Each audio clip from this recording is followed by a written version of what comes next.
Bismillahirrahmanirrahim. Respected Excellencies, Dr. Usam, Dr. Zaid, Dr. Umar al-Muti, all my dear friends of the Embassy and the friends of Pakistan. Assalamu alaikum wa rahmatullahi wa barakatuh. On behalf of all the officers and all the staff members of the Embassy, I would like to thank you with my heart for joining us today as we mark the 1 year of Indian oppression, Indian continued oppression in the Indian illegally occupied Jammu and Kashmir. At the onset, I would request you to observe a minute of silence and please offer Fatiha in your hearts for all the shuhadas of Kashmir, all the shuhadas of Palestine, and recently we had a very tragic incident in Beirut. So we offer prayers for all their souls. Please.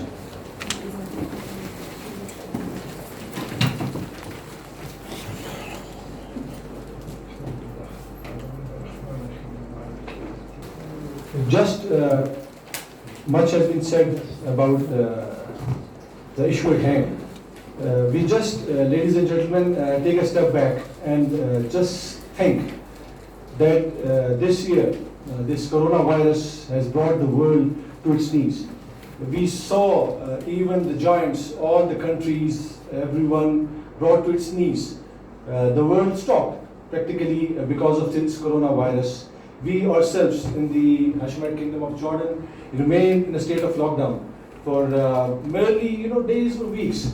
So just think, last year on 5th of August, in India, Indian barbaric forces, they applied this so-called lockdown or curfew on the innocent Kashmiris.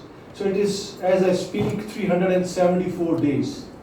Just think in your mind. I was talking to my friends here in Jordan, staying at home in a lockdown or a curfew for a few days. People were fed up. And although we had all the facilities in the world, all the communication, Kashmiris are living for the past 53 weeks and a half without any communications. No mobile service, no internet, no basic provision of food. And all this adds to what is being done. As you saw in the video, as you saw in the pictures, they are being brutally and terribly oppressed. So just imagine, frankly telling you, we cannot imagine. We cannot imagine the state in which our brothers and sisters in Kashmir are living right now. And Dr. Muti and my speakers before, they made a comparison between Kashmir and Palestine. One of my friends said that they're the same, two sides of the same picture. And there's no doubt about that. What is being done in Kashmir by the government of, Hindutva government of Prime Minister Modi is strikingly similar to what is being done in Israel by Prime Minister Benjamin Netanyahu. Whatever plans, if you see, since the beginning of these issues and where they are heading now, Israel is planning to annex the parts of West Bank. India has done the same last year. So, there seems, so much similarities. And these together, these issues of Kashmir and Palestine, they form, the biggest issues the Muslims, the Ummah is facing, and the oldest issues. Let me remind you, they are the oldest issues on the agenda of the United Nations and on the agenda of the Organization of Islamic Countries as well. Let us take a step back and remember our friends in these countries. I'll not take your time for long. I'll just summarize. Pakistan is the second biggest Muslim country. We are the only Muslim nuclear power. No power on earth, as our guide said, can undo Pakistan.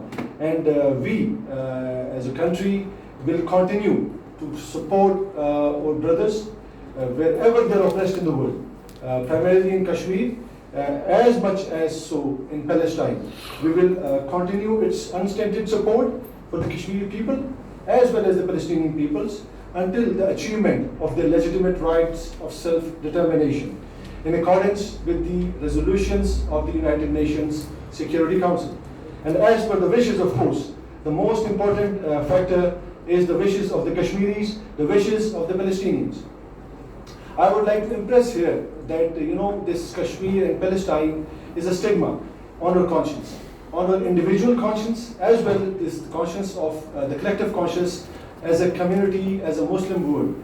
The world community must press India to revoke all these draconian laws, allow for the neutral observers, international human rights should be sustained, and humanitarian organizations and media should be allowed to visit the occupied region, and they should ascertain the people of Kashmiris, and in the end, of course, we must let the Kashmiris decide for their right to self-determination.